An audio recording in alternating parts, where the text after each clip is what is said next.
The unexpected envelope. The lights on set were brighter than usual.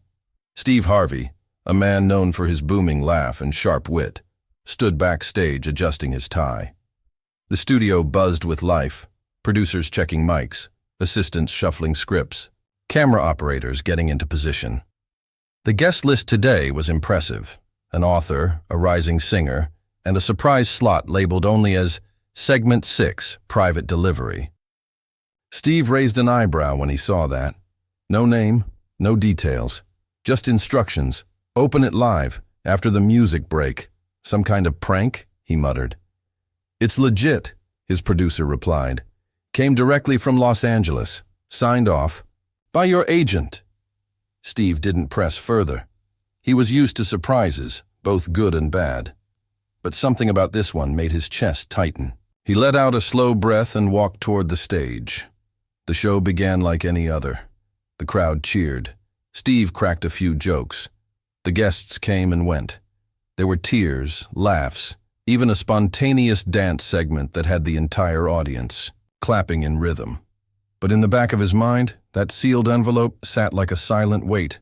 Then came the 6th segment. We've got something a little different for y'all, Steve said, holding up the mysterious envelope. This came with a simple request. Read it live. No edits, no cuts. He broke the seal, carefully unfolding the crisp white paper. The studio fell into a hush. His eyes scanned the first line. His voice caught in his throat. He tried again, slower this time. Dear Steve, I don't know if you remember the kid you helped outside the train station 29 years ago. I do. I remember everything. The audience leaned in.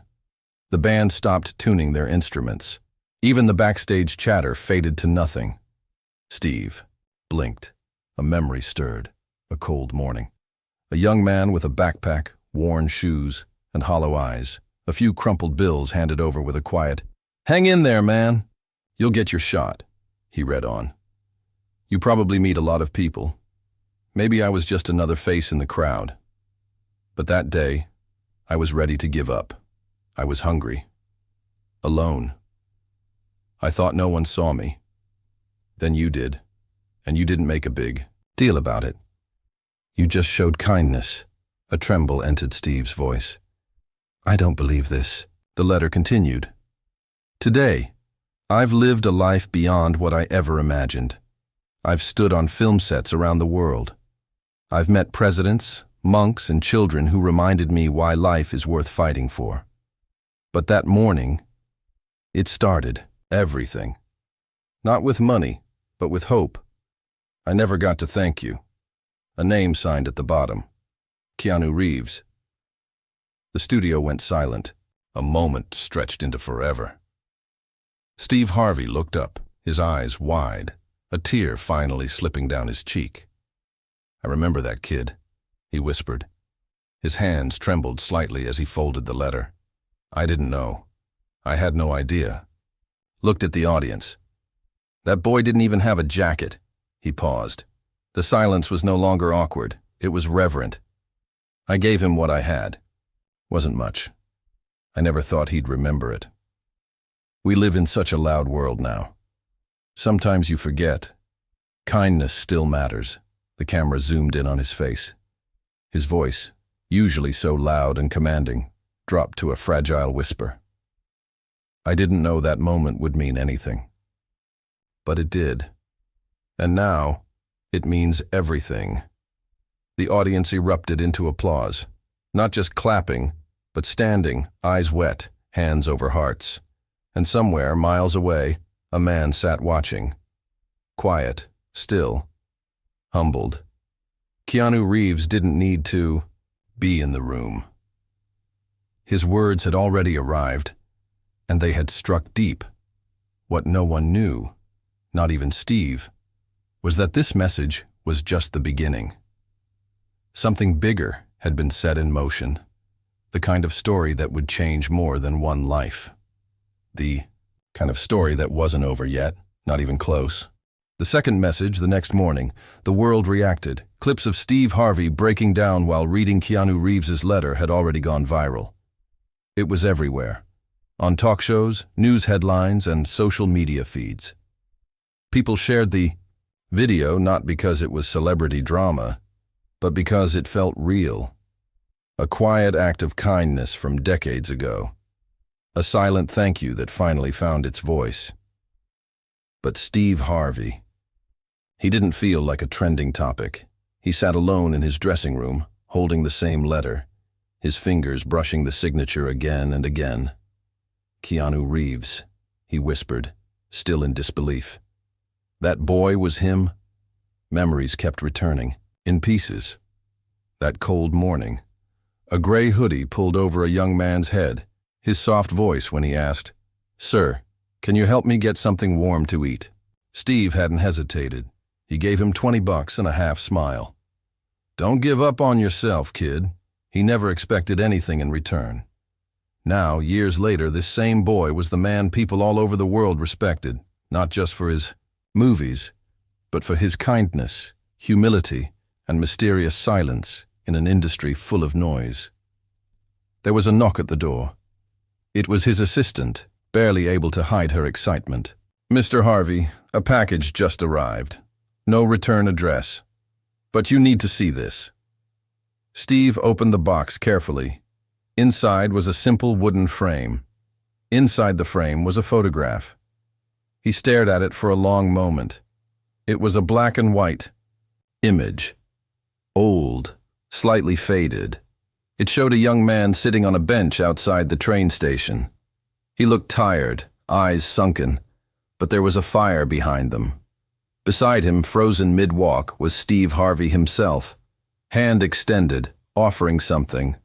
Note was attached to the back of the frame. Steve turned it over. "Someone took this photo without us knowing. I found it years later while shooting in Canada. I kept it in my home as a reminder that kindness is quiet, but never forgotten. I think it's time it came home to you. K." Steve sank into his chair. His hand covered his mouth. He kept this, all these years. That night, he couldn't sleep. His thoughts raced. How many moments in life had he passed by without knowing their weight? How many words had he said that may have saved or scarred someone? He sat at his desk, picked up a pen, and started writing. Not a reply. A story. Something real. He wanted people to understand the power of one small act. He wanted them to see beyond the shows, beyond the jokes, beyond the suits and cameras. He wanted them to know that the most important things in life often happen off-screen.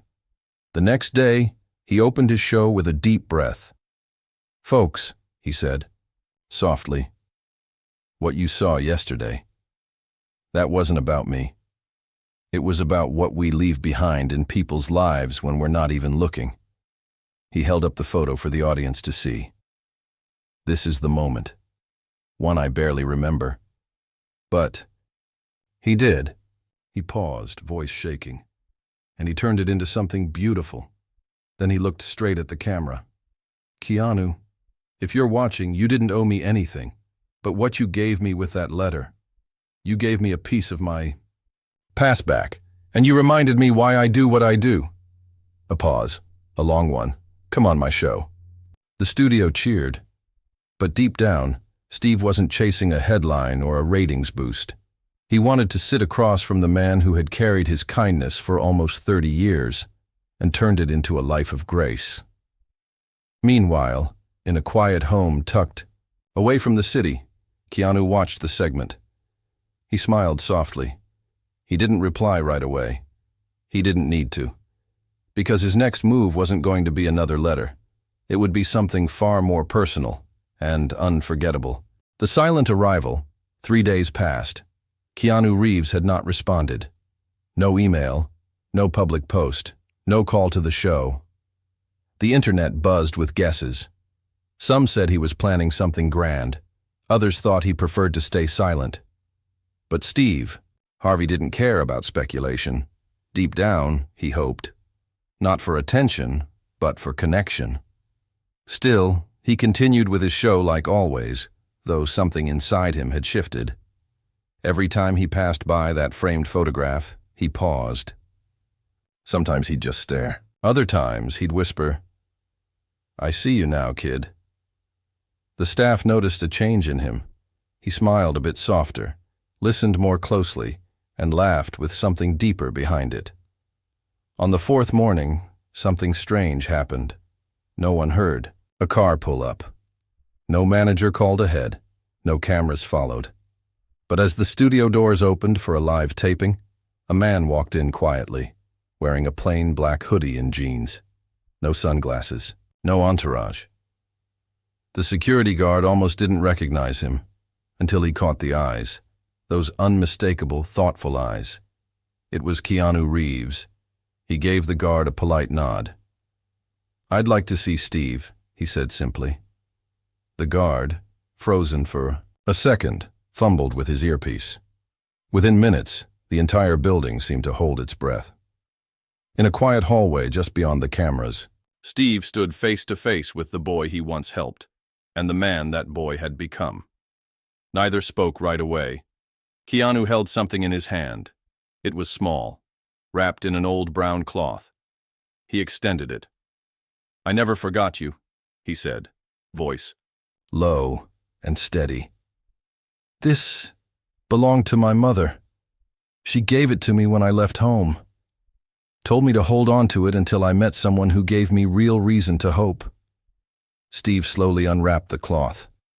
Inside was a delicate wooden cross, worn but polished by years of careful fingers. Its edges were chipped, but its center glowed softly.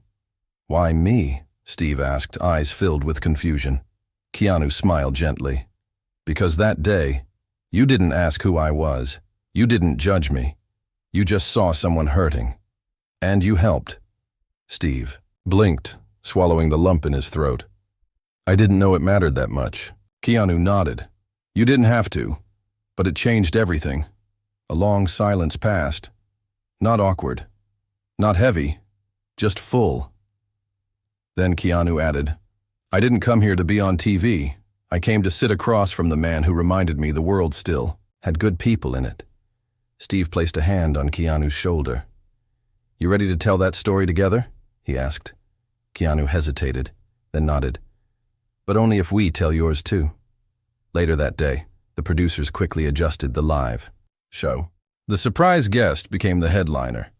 There were no fancy lights, no scripted questions, and no celebrity games. Just two men in two chairs. A talk about life, about pain, about small choices, about what it means to see someone, really see them. Keanu opened up in a way the world had never seen. Not about his career, not about fame, but about sleeping on benches, losing people he loved, finding hope in tiny moments, and carrying a memory that had become a compass. Steve sat quiet for most of it, just listening. His usual voice was calm, grounded, respectful. He said, "I spent years thinking what I did back then didn't matter, but now I know. Maybe it mattered more than anything else." The audience was still. Tears weren't just on the stage. They were in the crowd, in the camera crew, even in the sound booth. By the time the show ended, no one wanted to leave. The episode aired later that night and broke every record the show had ever set. Not because of shock value, but because people everywhere saw something rare. Two men, shaped by the same moment. One act of kindness. Two lives forever changed. And just as the credits rolled, Keanu leaned over and whispered something in Steve's ear. Steve froze, then chuckled through tears. "You serious?" Keanu nodded. And the world had no idea yet, but what he had whispered would soon lead to a decision that would change even more lives. The offer, the studio lights had dimmed. The crew slowly packed up, still stunned by the energy of the show.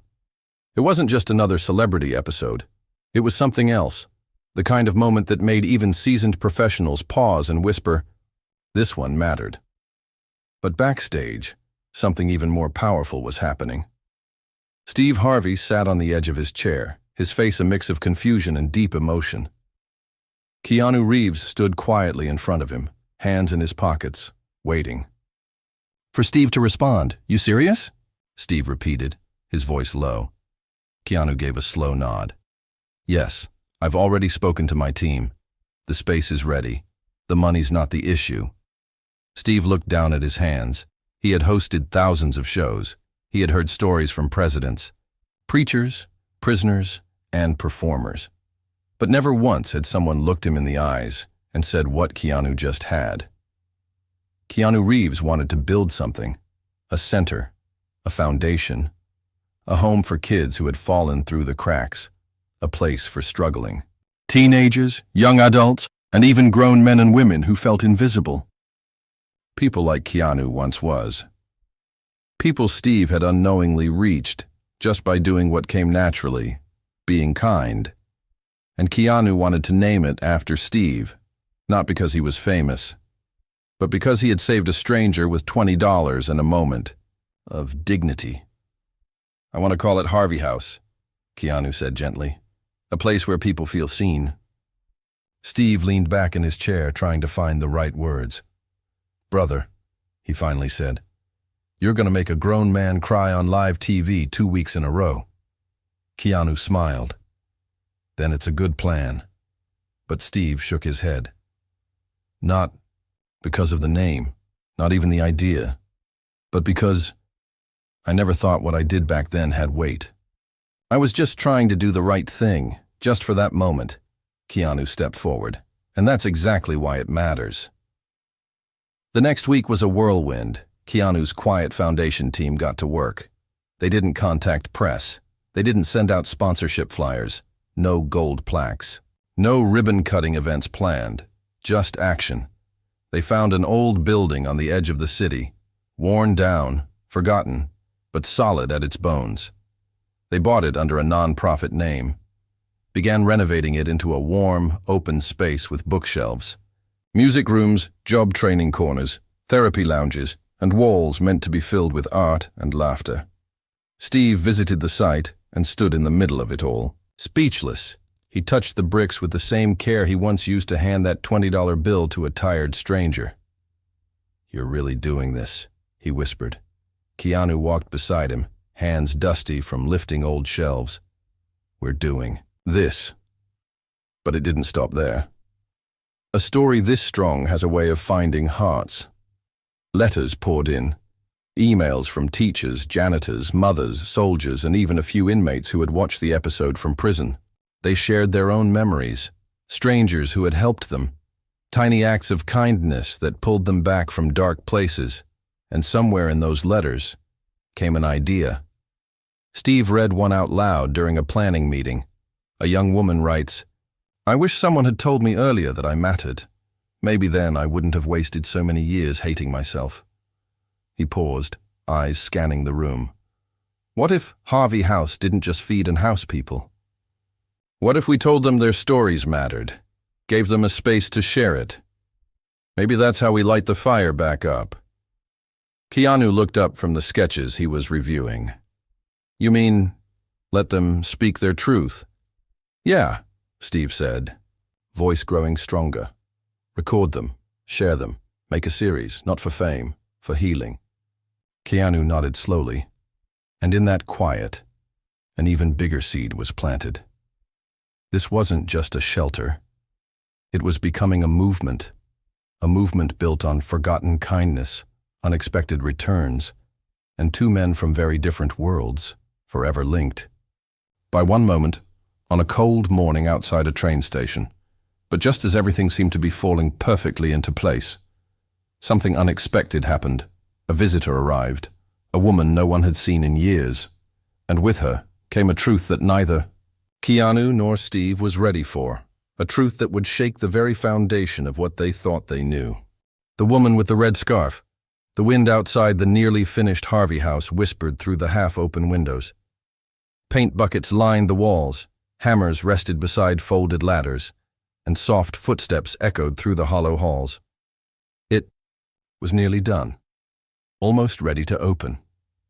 The dream that started with a simple letter had become something tangible, something real. But this day would bring more than hammers and hope. It would bring a face from the past. The sun was setting when she arrived. She wore a long brown coat and a faded red scarf wrapped tightly around her neck. Her steps were cautious, uncertain. Her hands trembled as she clutched a small envelope, yellowed at the edges. The volunteer at the front door greeted her with a warm smile. "You here to help with the opening?" The woman shook her head. "No, I'm here to see Steve. And Keanu. Please, it's important." Her voice was soft, almost broken. The volunteer hesitated, then walked her through the dusty halls.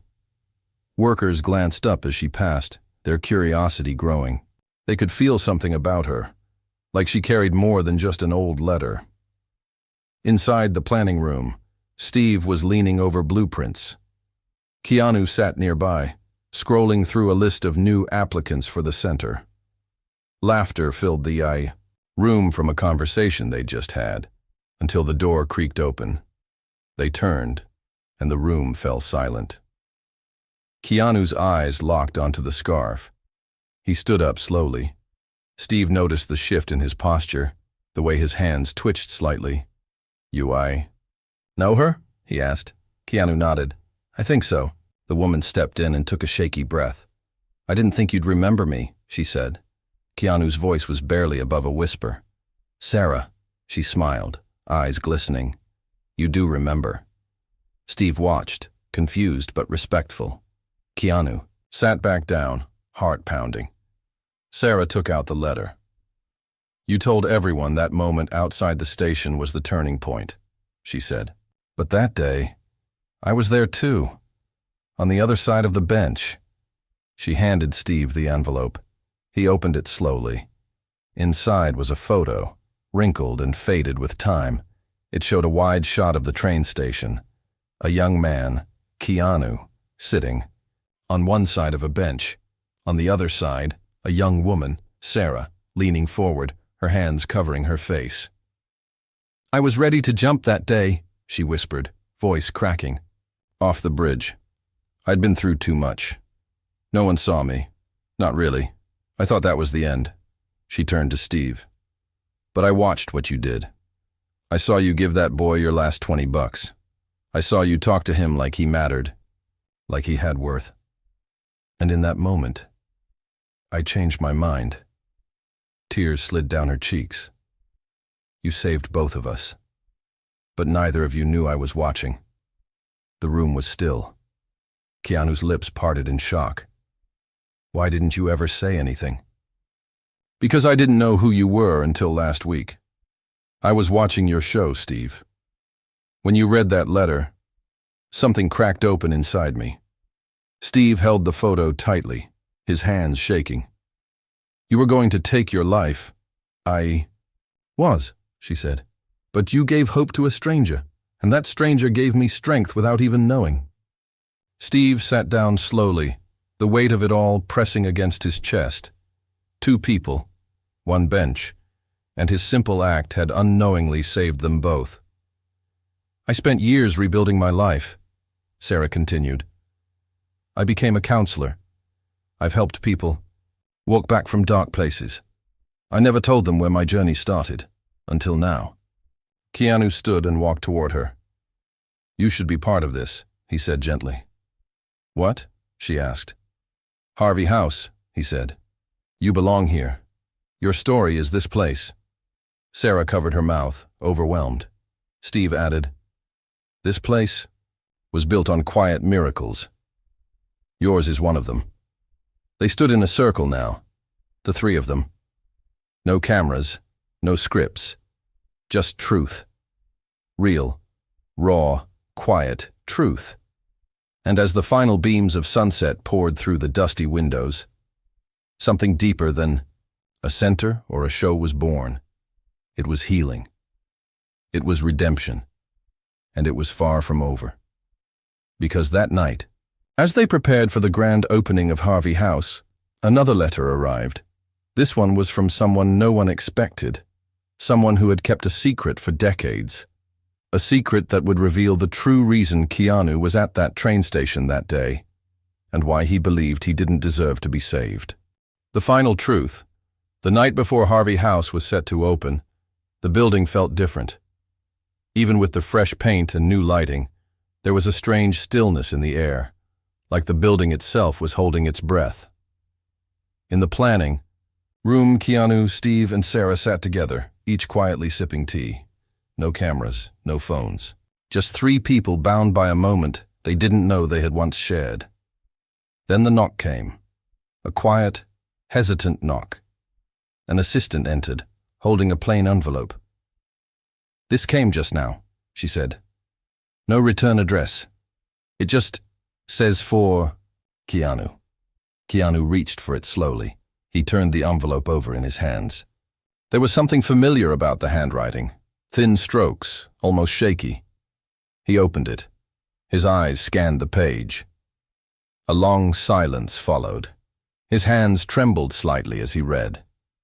Then he folded the letter, placed it on the table, and looked at Steve. "I think it's time you both knew the full story." He picked up the letter again, unfolded it, and began reading aloud. "Dear Keanu, I have watched you grow into a man this world loves, but I've always carried the weight of a truth I never shared. The day you met Steve, you weren't just a struggling young actor. You were running from something that nearly destroyed you." Keanu paused, steadying his breath. "I was the one who left. Your father. I didn't know how to be there. I didn't know how to be enough. And by the time I realized what I'd done, you had already disappeared from my world. But that day at the station, I was there.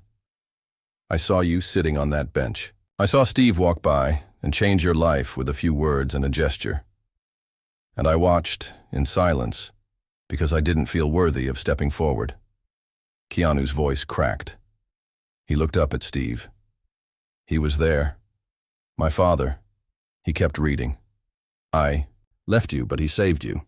And because of his kindness, you became everything I wasn't.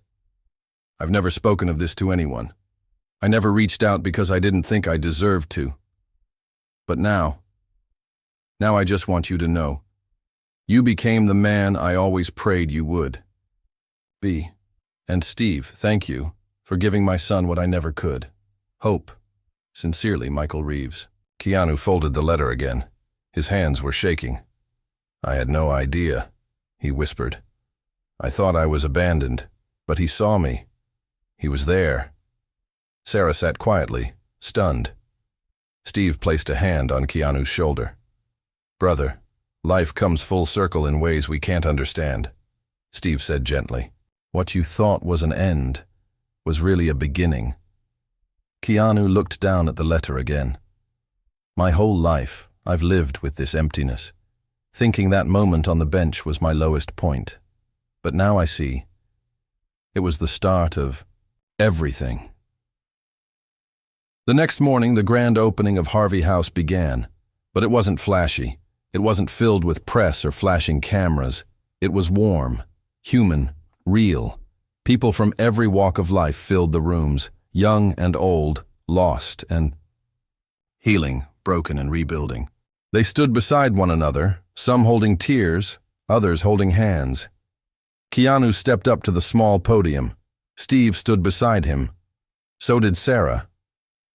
"This place," Keanu began, "was born from pain and built with kindness.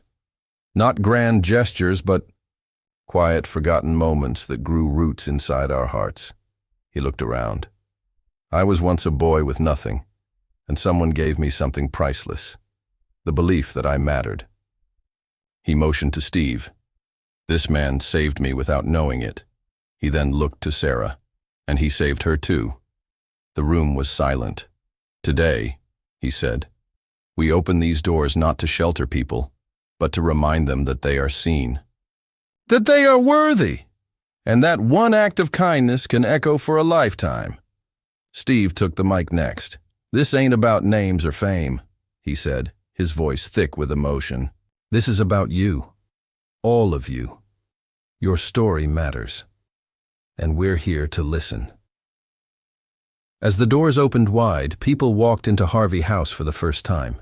Some laughed, some cried, some stood in silence, just soaking in the feeling of being welcomed. In one room, Keanu sat with a group of kids, telling them the story of a cold morning at a train station. In another room, Sarah hugged a young woman who had walked in shaking, holding nothing but a backpack. Steve stood outside, watching it all unfold. The letter from Keanu's father was in his coat pocket, and for the first time in years, he felt something deeper than success. He felt peace because he understood now that the smallest gesture can change a life, that kindness doesn't ask for praise, and that sometimes the life you save isn't just the one in front of you. It's your own.